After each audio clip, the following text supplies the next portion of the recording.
गुरुभ्यो नमः अस्माद् परं गुरुभ्यो नमः अस्माद् सर्व गुरुभ्यो नमः श्रीमते रामानुजाय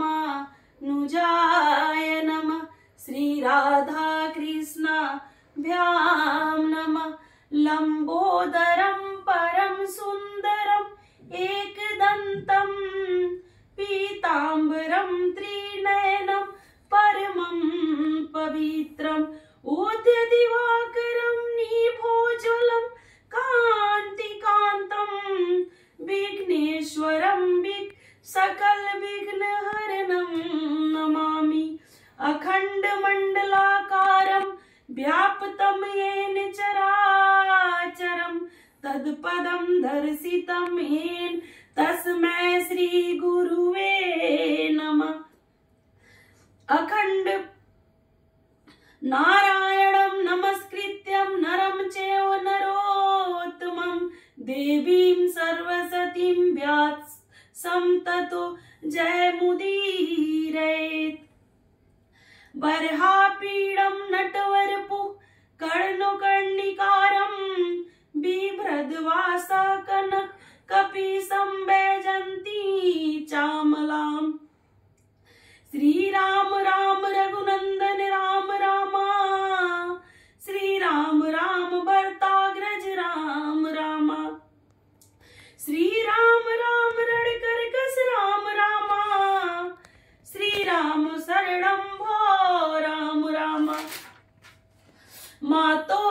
माता रामो मात पिता रामचंद्र स्वामी रामो मत सखा रामचंद्र सर्वस्यमि रामचंद्रो दयालु नान्य जाने नैव जाने न जाने रामाय रामभद्राय रामचंद्राय वेद से रघुनाथाय नाथाय सीताय पते नमः। अंजनानंदनं वीरं जानकी शोकनाशनं कपीशमक्षहन्तारं वन्दे लंका भयंकरम्। मूकं करोति वाचालं पंगुं लंघयते गिरिं यत्कृपातमहं वन्दे लंका भयंकरम्। भक्त भक्त भगवंत गुरु चतुर नाम बपु एक इनके पद बंधन किए नासत विघ्न अनेक। अखिल ही परतनीय पुरुषोत्तम परमात्मा गुड़गुड़ निलय कौशल्या नंद नंदन आनंद वर्धन श्री रघुनंदन माधुर्य लावण्य सिंधु सुधा रस सार सरोवर समुद्र भूत पंकज कौशल्या नंद नंदन माँ सुनैना की आंखों के पुतली का विदेह जा श्री जनक श्री अवध नरेंद्र नंदन श्री रघुनंदन माँ भागवती भास्वती माँ जगदम्बा वैदेही मैथिली श्री राम प्राण बल्लवी सीता जी और राम जी के चरणों में मेरा कोटि कोटि नमन। तीनों मैया और चारों भैया के चरणों में मेरा कोटि कोटि नमन। अनंत बलवंत गुणवंत श्री हनुमान जी महाराज के चरणों में मेरा कोटि कोटि नमन। यहाँ उपस्थित जितने भी कथानुरागी है और जहां जहां तक मेरी आवाज जा रही है सबको मेरा कोटि कोटि नमन। सज्जनों, हम सब अत्यंत भाग्यशाली हैं जो श्री राम कथा का पावन संकल्प अपने हृदय में धारण किए हुए हैं। कहते हैं कई कई जन्मों के जब पुण्य उदय होते हैं तब जाके प्रभु श्री राम का यह सुंदर कथा हमें कहने और सुनने को प्राप्त होती है। यही बात प्रभु भोले शंकर ने पार्वती मैया से कहा, अति हरि कृपा जाहि पर होई पाव दे मार्ग सोई। एक होती है सामान्य कृपा जो हमें संसार से प्राप्त होती है। संसार से हमें धन दौलत रुपया पैसा पद प्रतिष्ठा सब कुछ प्राप्त हो जाता है। लेकिन सज्जनों एक बात ध्यान रखना, ये सारी सुख सुविधाएं तो हमें संसार से प्राप्त होती है, लेकिन प्रभु की कथा हमें संसार से प्राप्त नहीं होती। प्रभु की कथा हमें तब प्राप्त होती है जब खुद प्रभु की कृपा होती है। हम सब रामायण कह रहे हैं, रामायण सुन रहे हैं, रामायण पढ़ रहे हैं, रामायण का अर्थ आखिर होता क्या है? श्री रामस्य चरितान्वितम अयनम शास्त्रम, श्री रामचरित्र से संयुक्त शास्त्र का नाम रामायण है। रामायण राम जी का अयन, राम जी का घर। श्री राम अयते प्राप्यते एन तद रामायणम, जिससे साक्षात प्रभु श्री राम की प्राप्ति हो उसे ही रामायण कहते हैं। सर्व पाप प्रसन्नम दुष्ट ग्रह निवारणम, यह सभी पापों को नष्ट करने वाली और रोगों से मुक्त करने वाली कथा है। संसार में ग्रहों की संख्या 9 है, जिनमें से कुछ पाप ग्रह होते हैं, दुष्ट ग्रह, जिसका काम है सबको परेशान करना। लेकिन उसमें से भी 2 ग्रह ऐसे हैं जो सबके कष्टों को हर लेते हैं, राम ग्रह और कृष्ण ग्रह। जब राम ग्रह कृष्ण ग्रह किसी भी चीजों को स्वीकार कर लेते हैं तो फिर इन दुष्ट ग्रहों की उनके सामने कुछ नहीं चलती। हम सब कथा कह रहे हैं, कथा सुन रहे हैं, कथा का अर्थ आखिर होता क्या है? कथा का अर्थ जो आनंद की स्थापना करे, जिससे मन आनंदित हो जाए, उसे ही कथा कहते हैं। संसार में रहकर भी हमें कैसे आनंद से जीना है, रोग मुक्त होकर, दोष मुक्त होकर, पाप मुक्त होकर, कैसे हमें संसार में आनंद से रहना है, यह प्रभु श्री राम की कथा ही हमें बताती है। पिछले कथा में हम सब श्रवण किया था कि प्रभु श्री राम, जनक जी जो थे वो एक प्रण रखे थे, एक रणभूमि में धनुष था, शिव का धनुष। उस जनक जी ने प्रण रखा था कि जो इस धनुष को तोड़ेगा, वैदेही की सीता जी की शादी इसी से होगी, सीता जी का विवाह। तो जहां रणभूमि था, रणभूमि में सारे योद्धा, जगह जगह से भगवान, दानव, दैत्य सब पहुंच चुके थे और प्रभु श्री राम भी वहां पधार चुके थे। अब देखिए आगे क्या होता है। जैसे ही महाराज जनक ने के सेवकों ने सबसे यह प्रतिज्ञा को सुनाया कि शिव जी का धनुष, शिव जी का धनुष जो है राजाओं का बल चंद्रमा के समान है और शिव का धनुष राहु के समान है, कि जो इस धनुष को तोड़ेगा वैदेही की विवाह उसी से किया जाएगा। अब सभी जो दानव देवता सब भेष बदल के आए थे, सब एक एक करके धनुष को तोड़ने आने लगे। धनुष तोड़ना तो दूर है, किसी ने हिला तक नहीं पाया धनुष को। फिर क्या हुआ, जब एक राजा जब धनुष को नहीं तोड़ पाए, एक से काम नहीं बना, तब सब राजा मिलकर, देखिए आगे क्या करते हैं। भूप सहस दस एक ही बारा, लगे उठामन टरई नटारा, डगई न शंभु रासन कैसे, कामी बचन सती मनु जैसे। भूप सहस दस एक ही टारा, लगे उठावन टरई नटारा। 10,000 राजा भी मिलकर धनुष को उठाने लगे। इतने राजाओं के मिलने के बाद भी धनुष तोड़ना तो दूर है, धनुष हिला तक नहीं। जैसे किसी कामी पुरुष के वचनों से किसी सती का मन चलायमान नहीं होता, ठीक वैसे ही धनुष हिला तक नहीं। सभी राजा उपहास के पात्र बन गए।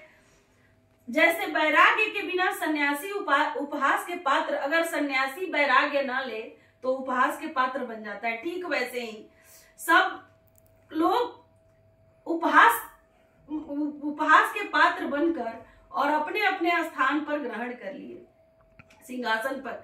यह दृश्य देखकर महाराज जनक ने ऐसी बात कही, बहुत दुख से सने हुए बात उन्होंने कहा। हे देश देश के आए हुए राजा, जो प्रण मैंने ठाना था वो प्रण सुनकर देवता और वहां अपना अपना भेष बदल के पधार चुके हैं। धनुष को तोड़ना तो दूर है, किसी ने हिला तक नहीं पाया। अगर मैं जानता कि यह पृथ्वी वीरों से शून्य है तो मैं कभी ऐसा प्रण नहीं रखता जिससे ऐसा धनुष यज्ञ मैं करता ही नहीं। मैं जानता कि किसी के अंदर इतनी ताकत नहीं है जो धनुष को तोड़ पाए। लगता है विधाता ने सीता का विवाह उसके भाग्य में लिखा नहीं है। जब ऐसे वचन जब जनक जी बोलते हैं, तजऊ आस निज निज गृह जाहु, लिखा न विधि वैदेहु विवाहु। यदि मैं प्रण छोड़ता हूं तो हमारा धर्म नष्ट होगा।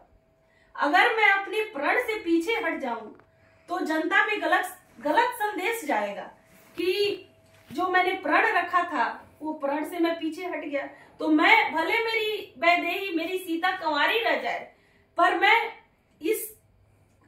कभी अपने प्रण को नहीं बदलूंगा। भले मेरी सीता ऐसे रह जाए।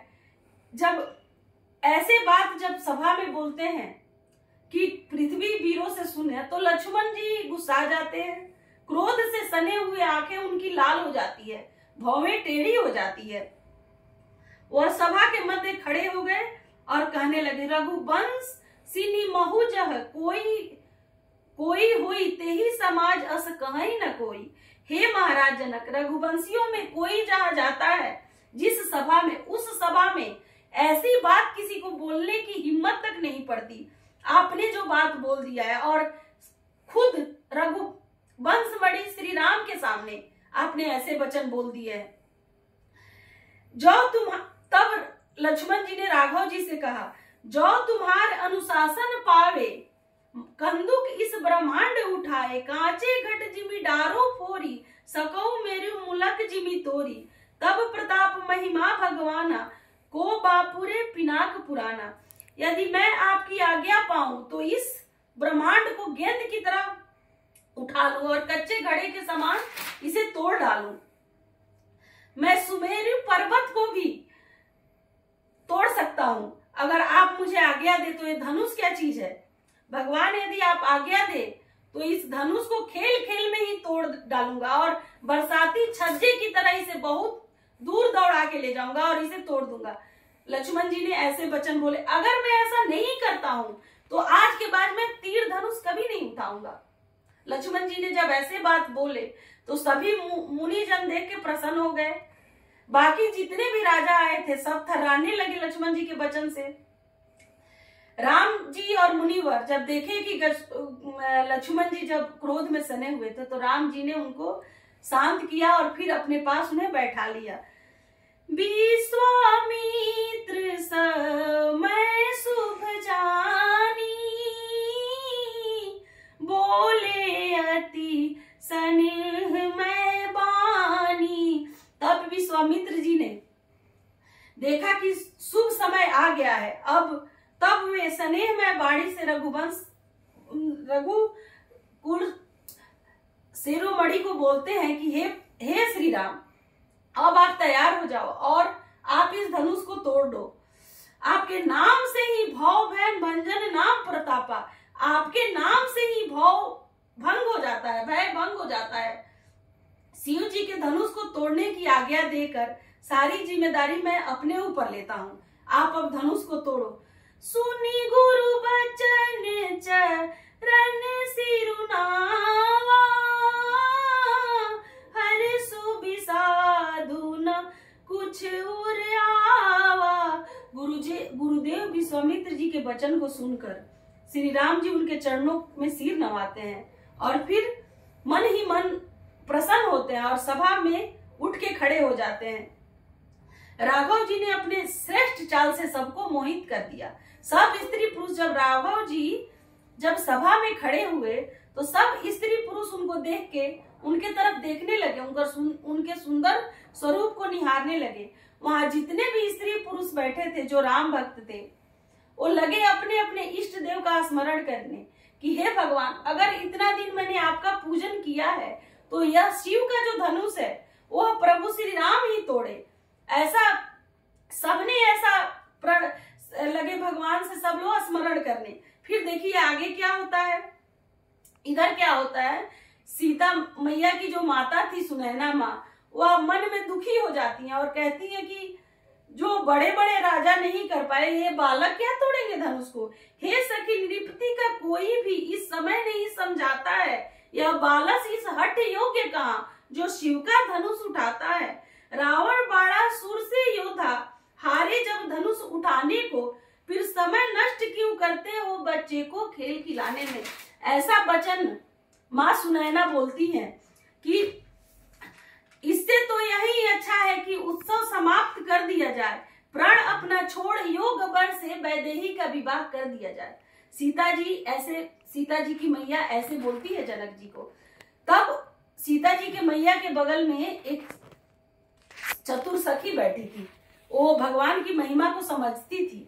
वह बोली कि हे मैया, हमको विश्वास है कि यह जो शिव का धनुष है वह प्रभु श्री राम ही तोड़ेंगे, क्योंकि कहाँ घड़े से उत्पन्न हुए अगस्त मुनि और कहाँ अपार समुद्र, पर अपार समुद्र को अगस्त मुनि ने तार तार कर डाला।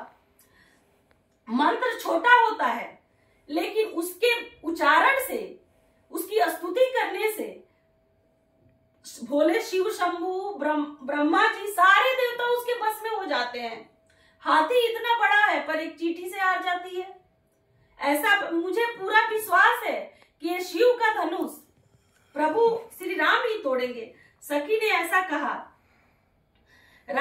और माता सुनैना को समझाया।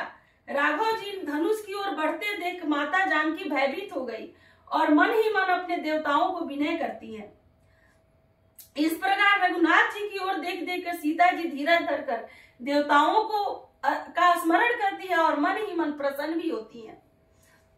यहाँ लक्ष्मण भैया देखा कि रघुकुल शिरोमणि धनुष को तोड़ने जा रहे हैं, तो लक्ष्मण जी बोलते हैं कि हे दिग्गजो, हे बड़े बड़े देवता, सब लोग अपने मन को थाम लो, आप लोग अपने को सावधान हो जाओ, क्योंकि मेरे भैया राम जी धनुष को तोड़ने जा रहे हैं। फिर लक्ष्मण जी को सबको सचेत कर देते हैं। सीता जी का एक एक क्षण कल्प के समान बीत रहा था। का वर्षा सब कृषि सुखाने, समय चूके पुनि का पछताने। तब राम जी जब देखते हैं सीता जी को तो बोलते हैं कि सारी खेती सूख जाने के बाद वर्षा हो तो वह किस काम की। समय बीत जाने पर, अगर भगवान के कोई समय बीत जाए, अगर हम कोई काम करें और काम ना हो तो फिर समय बीत जाने पर क्या होगा, कुछ नहीं होगा। गुरु ही प्रणाम मन ही मन कीन्हा। तब राम जी गुरु जी को मन ही मन प्रणाम करते हैं, धनुष को उठा लिया और उसे हाथ में लिया हुआ धनुष बिजली, जब हाथ में जैसे ही प्रभु श्री राम उस धनुष को लेते हैं तो वह बिजली के समान चमकी और आकाश में मंडलाकार हो गई धनुष। तेहि छन राम मध्य धनु तोड़ा, बारे भुवन धुनि घोरे कठोरा। सब देखते ही रह गए। राम जी खड़े हैं, इस समय उन्होंने बीच में धनुष को तोड़ा है। बीच में तोड़ने का भाव अभिमान रूपी है। किसी भी व्यक्ति को जब अभिमान आता है तो वो मध्य आयु में ही आता है। तो भगवान किनारे से नहीं, बीच से ही धनुष को तोड़ दिए, उस धनुष के अभिमान को तोड़ दिए।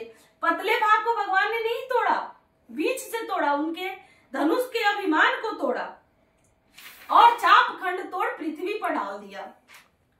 धनुष के टूटने के घोर ध्वनि से, शब्द से पूरा संसार भर गया और सारे लोग उस शब्द से गूंज गए। सूर्य के घोड़े मार्ग छोड़कर चलने लगे, दिग्गज और दिग्गज चिघाड़ने लगे। देवता सब समझ गए कि पृथ्वी डोलने लगी कि आज इस धनुष को लग रहा है प्रभु श्री राम ने तोड़ डाला।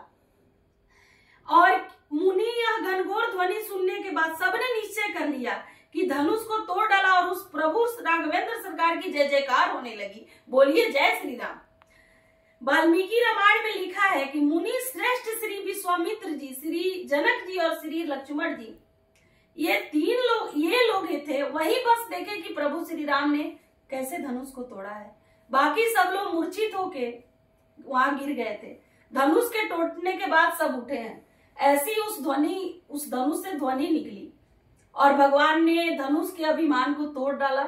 धनुष तो धनुष है, भगवान ने इससे एक संकेत दिया कि मनुष्य के अभिमान को भी उन्होंने तोड़ दिया। ऐसे करके प्रभु श्री राम ने धनुष को तोड़ डाला। और ये ऐसे धनुष तोड़ा। अब आगे क्या होता है धनुष तोड़ने के बाद, इस कथा को मैं अगले वक्तव्य में श्रवण कराऊंगी आप सभी को। तब तक के लिए शुभ रात्रि। राधे राधे। गुरु जी के चरण स्पर्श। राधे।